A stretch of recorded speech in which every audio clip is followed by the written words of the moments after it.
Bonjour à toutes et à tous. Après la statique et la dynamique, place à la cinématique, l'étude du mouvement. Commençons par la correction de l'examen de janvier 2024. On venait de trouver, grâce à l'exercice précédent, l'accélération des cabines. On avait trouvé que l'accélération de la cabine était de 0,1 mètres par seconde au carré. Et l'élément suivant, on avait ici un peu de cinématique cachée dans cette question. On vous demandait de trouver un peu la vitesse après 5 mètres de trajet. Chose importante ici, rappelez-vous qu'on code toujours le raisonnement avant de coder la réponse finale. Et donc pour ce genre de questions, lisez toujours tout. Imaginons que vous ne soyez pas un king en dynamique, mais qu'il y a cette question. Vous pouvez tout à fait dire, ok, je vais inventer une accélération, disons 1 mètre par seconde, et je vais résoudre la question G. Ça posera aucun souci pour nous, vous aurez le maximum des points. On n'a pas envie d'avoir ce qu'on appelle des questions à tiroir où il faut absolument avoir réussi le point A pour pouvoir faire le point B et ainsi de suite. Et donc ce point G est complètement indépendant. Il faut savoir aussi qu'il y a plusieurs types de questions. Soit on a ce que je vais appeler les questions simples, qui sont juste celles-ci, à savoir on vous demande la position, la vitesse ou l'accélération. Soit on a le tir parabolique, ou parabolique, où on va lancer un objet qui va dessiner une parabole. On peut vous dire, tiens, je lance à telle vitesse, il arrive où par exemple. Soit on a l'égalité des positions, on en reviendra plus tard. C'est le fait de, par exemple, voilà, j'ai un train qui part à midi, il roule à 100 km par heure. J'ai un autre train qui part à 13 heures, il roule à 200. Quand est-ce qu'il rattrape l'autre? Ici, on avait une question simple, une question un peu plus courte. Ça va dépendre d'un examen à l'autre. Parfois, on va avoir des questions un peu plus cinématiques si la dynamique est un peu plus simple. On n'a que 2 heures pour faire l'examen, donc on n'a pas le temps de poser des questions de durée équivalente dans tous les cas. Et donc, c'est à vous d'être prêt à répondre à tout ce qu'on pourrait vous demander. Dans ce cas-ci, donc, on vous demande de trouver l'accélération. Peu importe qu'on soit dans l'égalité des positions, peu importe qu'on soit dans une question simple ou dans un tir parabolique, on va toujours commencer par écrire les équations du mouvement. Petit rappel, le but de ces vidéos, c'est de vous donner vraiment des méthodes qui marchent dans tous les cas. Alors oui, peut-être qu'on pourrait aller plus vite, peut-être qu'on pourra aller d'une autre méthode ou quoi, mais peu importe la question de cinématique, dès qu'on vous parle de temps, d'accélération, de vitesse, de position, on peut partir sur les équations du mouvement. Ces équations du mouvement, on va les écrire par dimension du mouvement. Et donc, on a besoin d'un système d'axes. En particulier, ici, on avait dit qu'on va mettre le système d'axe X dans le sens du mouvement. Et donc, ceci est mon système d'axe X. On va regarder aussi une position. Parce qu'on dit qu'on va faire 5 mètres de trajet. Donc, on pourrait dire qu'au début, ma cabine, ici, elle est en position X égale 0. Et puis, elle va avancer et on va regarder à 5 mètres. Quelle est sa vitesse? Si jamais j'avais un tir parabolique, je vais avoir x et y, puisqu'on voit qu'on se déplace dans deux directions à la fois. Ici, on se déplace dans une seule direction, on a un problème à une dimension, selon x. Et donc, selon x, quelles sont mes équations du mouvement? Les équations du mouvement, c'est toujours la position, la vitesse et l'accélération. Et rappelez-vous, dans nos cas, tout ce qu'on a vu, c'est les mouvements rectilignes qui sont uniformément accélérés. Qui dit uniformément accéléré dit qu'on a une accélération qui est constante. Ici, en l'occurrence, elle vaut 0,1 mètre par seconde au carré. Et donc, première étape pour moi, c'est de chaque fois de trouver l'accélération. Si j'avais un tir parabolique, si j'ai une pierre ici, elle est attirée par la gravité, donc elle a une accélération selon y de 10 mètres par seconde au carré, et elle a une accélération selon x de 0 par exemple. Ici, mon accélération, elle est bien dans le sens de x, et elle vaut bien 0,1 mètre par seconde au carré. Maintenant qu'on a l'accélération, on peut passer à la vitesse. La vitesse qui change au cours du temps. On dit que c'est une fonction du temps, comme pourrait écrire f de x, mais ici c'est v de t. F dépend de x, par exemple, vaut x carré. V dépend de t, par exemple, on pourrait dire t carré. Et bien ici, la formule de la vitesse, ça vous devez la connaître, il n'y a pas le choix. Ça va être la vitesse qu'on avait au début, plus l'accélération, fois le temps. Alors, la vitesse qu'on avait au début, dans l'énoncé, on vous dit bien que en fait, la cabine, elle commence à l'arrêt. On est en train de la remplir d'eau, elle devient lourde, on lâche le frein et elle descend. Donc ma vitesse initiale, c'est 0. L'accélération, c'est 10. Alors faites bien attention au sens de l'accélération. L'axe X va par là, mon accélération va bien par là, c'est bien plus 10. Sinon ce serait une décélération avec un moins. Fois le temps. Troisième élément des équations du mouvement, la position. La position au cours du temps, c'est la position qu'on avait au début. Alors dans ce cas-ci, on était à 0 mètres. Pourquoi 0? Parce que j'ai choisi ce système d'axe là. J'aurais pu choisir un autre système d'axe, c'est important d'être cohérent ici.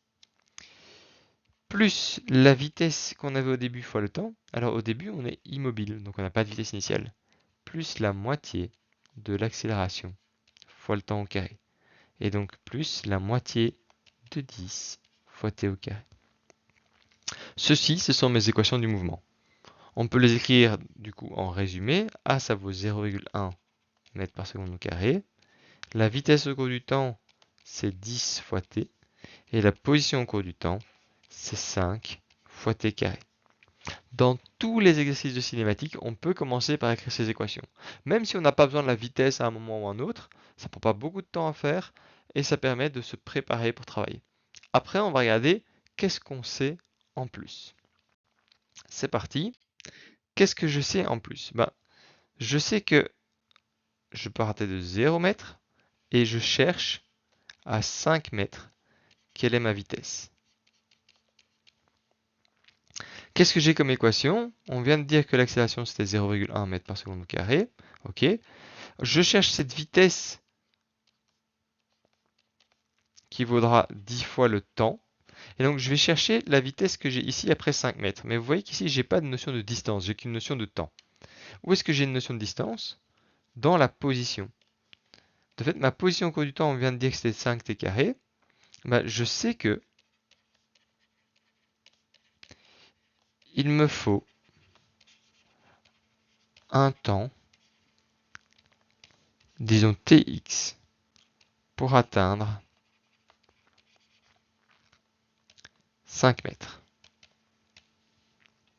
De fait, il va me falloir un temps, alors je peux l'appeler A, je peux l'appeler B, je lui donne le nom de tx, le temps tx, il faut un certain temps pour arriver à 5 mètres. On va calculer ce temps. Et donc, ma position à ce temps tx, donc la position, c'est une position au cours du temps. Par exemple, à 0 secondes, on est là. À 1 seconde, on est là. À 2 secondes, on est là. À 3 secondes, on est là. Et ainsi de suite. Ça, j'appelle ça le temps 0. Et ça, j'appelle ça le temps tx. Ma position à ce temps tx, c'est 5 mètres. Ça, c'est ce qu'on connaît. C'est ce qu'on sait. Il me faut un certain temps pour arriver là. Mais je sais aussi que la position au cours du temps, c'est égal à 5t carré. Mais ici, ma fonction, le t carré a été remplacé par tx. Donc ça va faire 5 t carré x. Donc, qu'est-ce que j'ai fait ici? J'ai repris ma formule, mais je regarde à un temps particulier, pas t, mais tx. Donc ici, ça devient plus t, mais tx. Mais par contre, je sais qu'à ce moment-là, ma position, c'est 5 mètres. L'avantage, c'est que du coup, maintenant, je peux résoudre cette équation et trouver que 5 égale 5tx carré, et donc que tx est égal à 1 seconde. Il me faut 1 seconde pour arriver à 5 mètres. C'est pratique de savoir ça parce que moi, ce qui m'intéressait, c'était la vitesse. Quelle est ma vitesse quand je suis à 5 mètres? Eh bien, c'est la vitesse quand j'avance depuis tx secondes. De fait, puisque tx secondes, c'est le temps qu'il me faut pour atteindre 5 mètres. Et tx secondes, c'est quoi? C'est 1 seconde. Donc c'est ma vitesse après 1 seconde. Donc dans mon équation pour la vitesse, j'ai écrit 10t, sauf que t est remplacé par 1 seconde. Donc ça fait 10 fois 1. Et donc ma vitesse est de 10 mètres par seconde. Et on a répondu à la question de cinématique. Alors le but c'est quand même de faire des remédiations et donc d'aller un peu plus loin. Dans tous les cas, donc, on a l'accélération qui est une constante, une valeur 0, 10, 5, moins 3. On a la vitesse au cours du temps qui est la vitesse qu'on avait au début du mouvement plus l'accélération fois le temps. Et on a la position au cours du temps qui est la position qu'on avait au début plus la vitesse qu'on avait au début fois le temps plus la moitié de l'accélération fois t carré. Ça, c'est ce qu'on appelle les équations du MRUA. Mouvement rectiligne uniformément accéléré. Alors, on a soit les cas simples comme ici où on vous donne quelques données et on vous demande de trouver la vitesse, soit on peut avoir le tir parabolique. Le tir parabolique, quelles sont ses subtilités? Alors, on a donc quelque chose qu'on va lancer. Par exemple, je peux lancer une pierre qui va suivre une parabole. Je peux faire un saut à ski. J'arrive ici avec un tremplin. J'arrive avec mes 2 skis, mon bonhomme qui avance. Bon, on dirait plutôt un snowboard, mais bref. Il s'élance et il va aussi suivre un tir parabolique. Sur un tir parabolique, ce qu'il faut bien être conscient, c'est que j'ai un mouvement qui va dans 2 directions. Et donc, je vais avoir ces équations du mouvement qui vont être par rapport à x et par rapport à y. Mais c'est la seule chose qui change. Dans un tir parabolique, selon x, on n'a pas d'accélération. Pourquoi? Parce qu'on a vu qu'en dynamique, la somme des forces était égale à la masse fois l'accélération.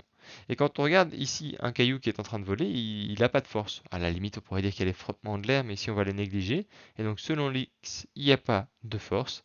Et donc comme il n'y a pas de force, il n'y a pas d'accélération. Selon y, par contre, il y a la gravité qui vient jouer. Il y a petit g qui tire comme ceci. Et donc je suis attiré selon y par petit g, qu'on prend 10 ans de cas. Là maintenant, il faut faire très attention.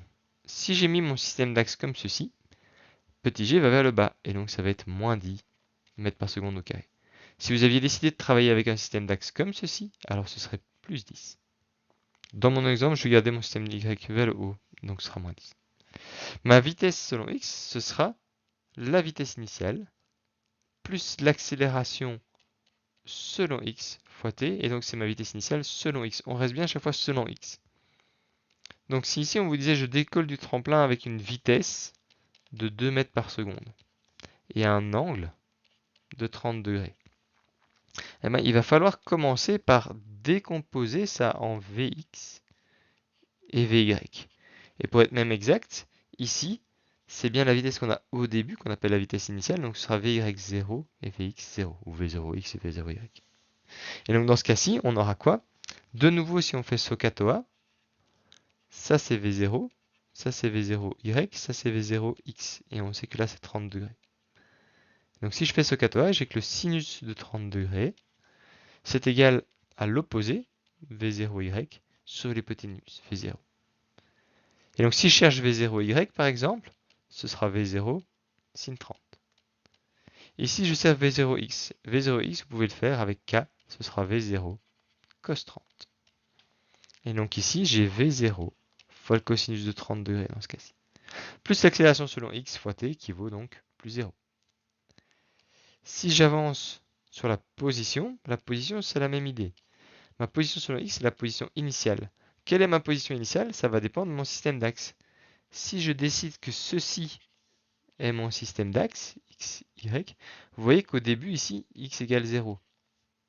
Par contre, si j'ai un tremplin comme ça, je pourrais par exemple dire, ah, mais je vais commencer à compter x à partir de là, ou x à partir du bout où je vais arriver. Et donc c'est très important d'être cohérent avec votre système d'axe. Ici, mon x est égal à 0, et donc ça, c'est égal à 0. Plus la vitesse initiale selon x fois le temps. Et donc la vitesse initiale, c'est V0 cos 30. Attention, c'est pas V0, mais bien le cos 30 qui est très importante. Et on n'oublie pas le fois t. Si vous avez un doute à un moment, tout ceci doit chaque fois donner des mètres. Ça, c'est des mètres, c'est une position. Ça, c'est des mètres, c'est une position. Bah ici, j'ai une vitesse. Une vitesse, c'est en mètres par seconde. Du coup, il faut bien multiplier par des secondes pour retomber sur une vitesse. Et on n'oublie pas qu'il y a une accélération, 1 demi, fois l'accélération sur x, fois le t au carré. Et ça vaut 0. Et donc ici, on a x de t qui est égal à V0 cos 30 fois t. Ça, en fait, c'est ce qu'on appelle un MRU. C'est un mouvement rectiligne uniforme sans accélération. Mais vous voyez qu'il n'y a pas besoin de connaître des formules en plus, il suffit de mettre tous les a à 0 et c'est bon. Pour Vy de t, de nouveau, V0 selon y, plus l'accélération selon y fois le temps. Et donc si je résous ceci, V0 selon y, dans mon exemple, c'est V0 fois le sinus de 30 degrés. L'accélération, on n'oublie pas que c'est moins 10 fois t. Et pour la position selon y, c'est la position initiale selon y, plus la vitesse initiale selon y fois le temps, plus 1 demi l'accélération selon y fois t carré. Alors attention, ici, j'ai pas mis le moins parce que le moins, il est déjà là. Ma formule, c'est avec des plus partout et c'est mon accélération qui est positive ou négative en fonction de mes axes. Et donc, ma position initiale selon y, de nouveau, là, on regarde. Imaginons mon tremplin, il sera à 1 mètre de haut. Soit je dis que mon système d'axe est ici. Alors, on voit clairement que le haut de mon tremplin, il est en y égale 0. Soit, j'aurais pu choisir un système d'axe qui vient comme ceci. Et alors là, on voit que la position de mon tremplin, il est à 1 mètre. Et donc, avec ce système d'axe-là, y0 égale 0. Avec ce système d'axe-là, y0 égale 1. C'est donc crucial quand vous choisissez votre système d'axe de bien le choisir. Et donc, c'est une des premières étapes quand on fait les équations du mouvement, c'est de dessiner un bon système d'axe. Dans ce cas-ci, si je prends le système d'axe que j'ai noté là, je suis à 0 selon y0. Ma vitesse initiale, c'est v0 sin 30 fois t, plus 1 demi fois moins 10 fois t carré. Et donc ceci, ça me donne v0 sin 30 fois t moins 5 t carré. Ça, c'est pour le tir parabolique. Après, reste à résoudre. Dans le tir parabolique, qu'est-ce qu'on peut faire?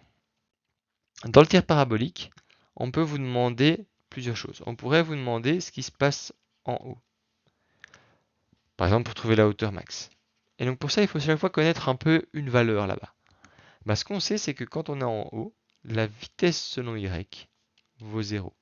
De fait, parce que si j'ai un objet qui monte, si sa vitesse selon y, qui explique qu'il monte, n'est pas 0, elle est plus grande que 0, ça veut dire qu'on continue à monter, on n'est pas arrivé au point le plus haut. Si la vitesse y est plus petite que 0, ça veut dire qu'on est en train de descendre.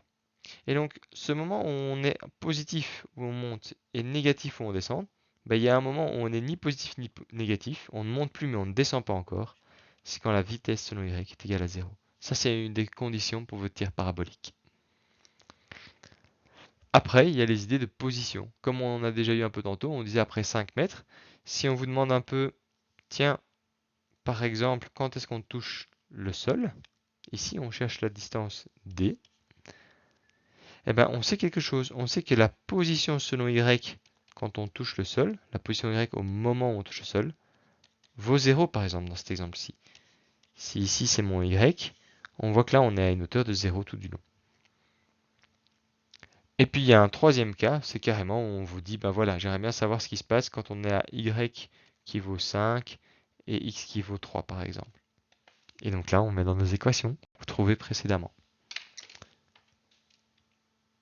Reprenons donc pour les équations de la cinématique. Première étape, les axes. Et des axes précis, car la position est importante.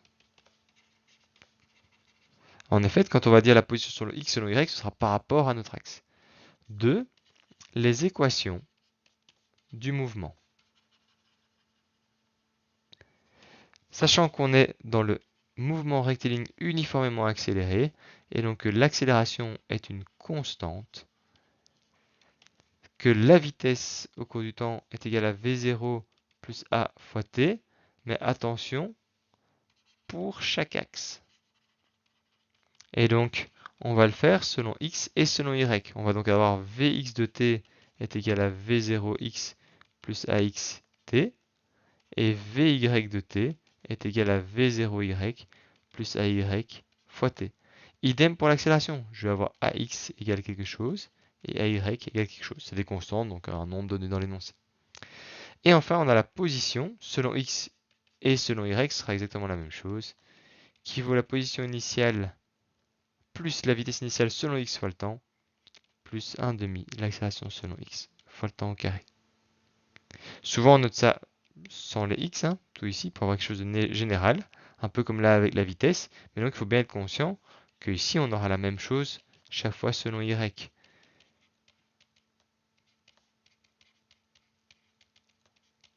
chose comme ça. Et là avec x.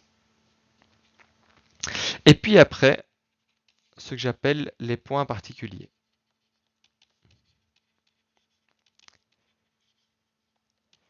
On connaît toujours quelque chose.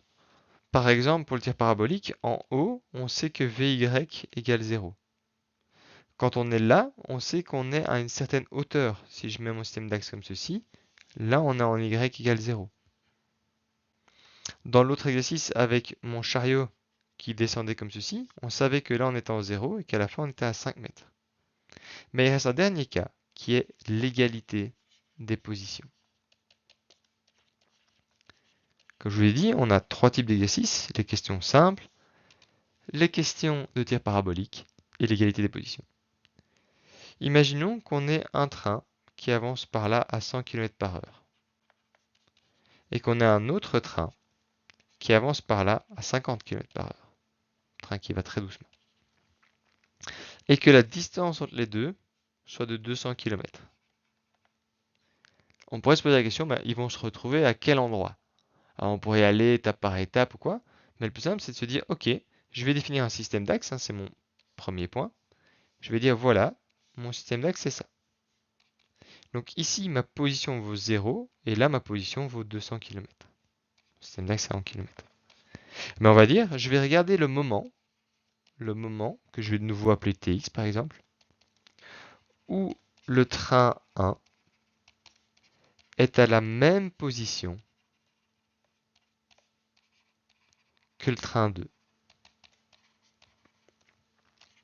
Comment est-ce qu'on écrit ça mathématiquement? On dit que la position du train 1 est égale à la position du train 2. Donc vous voyez, dans les exercices sur l'égalité, sur le tir parabolique, on avait selon x et selon y. L'égalité des positions, comme on a deux objets, on aura les équations du mouvement du train 1, x, v et a chaque fois du train 1, et on aura la même chose pour le train 2. Par exemple, ici, aucun des deux n'a d'accélération. La position du train 1, initialement, c'est 0, il n'a pas de vitesse au début, et il a une vitesse au début qui est de 50 km/h, fois le temps. Là, je travaille en km/h.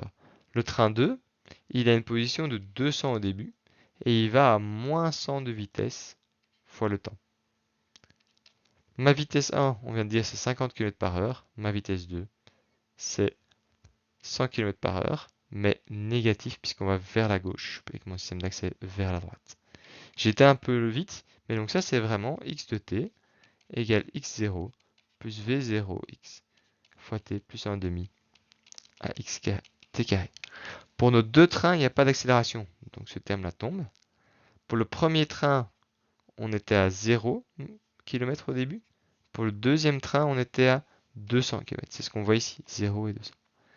Et pour la vitesse initiale, le premier train a une vitesse de 50 km/h, alors que l'autre train a une vitesse de moins 100. Pourquoi moins? Parce qu'il va à l'opposé de l'axe X. Alors là, je suis resté en km/h, ça veut dire que mon temps doit être en heures. Si vous ne voulez pas vous agacer et travailler en secondes, alors il faut transvaser ça en mètres par seconde. Pour rappel, 1 km/h, si on veut le mettre en mètres par seconde, 1 km c'est 1000 mètres. Et une seconde, c'est 3600 secondes. Et donc on voit que 1 km/h, c'est 1 mètre sur 3,6 secondes. Et donc si j'ai 50 km/h, pour l'avoir en mètres par seconde, je vais faire 50 divisé par 3,6. Je reviens. Comment est-ce que je résous ce genre de problème? J'écris les équations de mon mouvement pour mes deux trains. Et puis je vais dire, je cherche le moment où ils sont au même endroit au même moment. Au moment tx, où ils sont à la même position, donc où la position du 1 à tx est égale à la position de 2 à tx. C'est quoi mes positions? Dans le premier, c'est 50 fois tx, qu'on avait noté ici. Et dans le deuxième, ça va être 200 moins 100 tx, qu'on a noté ici. Comment est-ce qu'on peut résoudre cela? Eh bien, tout simplement en le faisant passer d'un côté à l'autre. Et donc ici, je vais mettre tous les tx d'un côté, donc ça fait 50 tx plus 100 tx est égal à 200. Donc j'ai 150 Tx est égal à 200. Et donc j'ai Tx qui va être égal à 200 sur 150. Alors si on tape 200 sur 150 à la calculatrice, ou qu'on fait juste des fractions, on va arriver à 4 tiers. Tx égale 4 tiers, ce qui correspond à 1,33. Alors attention, ici je me suis permis de travailler tout le temps en km par heure, donc mon temps est bien en heures. Si j'avais travaillé en secondes, alors j'aurais tout divisé par 3,6, mais j'aurais trouvé directement mon résultat en secondes. Voilà pour cet exemple. On reprend une dernière fois les axes, les équations du mouvement, sachant qu'on va le faire selon x, y et pour tous les objets. Et donc si on a deux trains, on va le faire une fois pour le train 1, une fois pour le train 2. Et puis les conditions, les points particuliers. Soit on connaît x, soit on connaît y, soit... Et c'est plus ou moins toujours la même chose. On va chercher le temps où cette condition est vérifiée. Soit le temps où on est à 5 mètres. Donc on va écrire x à ce temps particulier vaut 5 mètres. Soit le temps où on est au niveau du sol, y à ce temps particulier vaut 0. Soit le temps qu'il faut pour monter en haut d'une parabole. En haut d'une parabole, ma vitesse selon y à ce temps pour être en haut vaut 0. Et ceci nous permet toujours de trouver Tx. Et une fois qu'on a Tx, on a tout grosso modo. On remplace dans nos trois équations pour la position, la vitesse et l'accélération. Et ça nous permet de trouver ce qui est nécessaire. Voilà qui clôture ce rappel sur la cinématique. La cinématique, c'est vraiment une recette de cuisine. Soyez au moins à l'aise avec les deux premières étapes, les axes des équations de mouvement et puis la mise en condition. Et après ça, ça redevient juste une résolution d'équation. On va se retrouver la prochaine fois sur l'énergétique.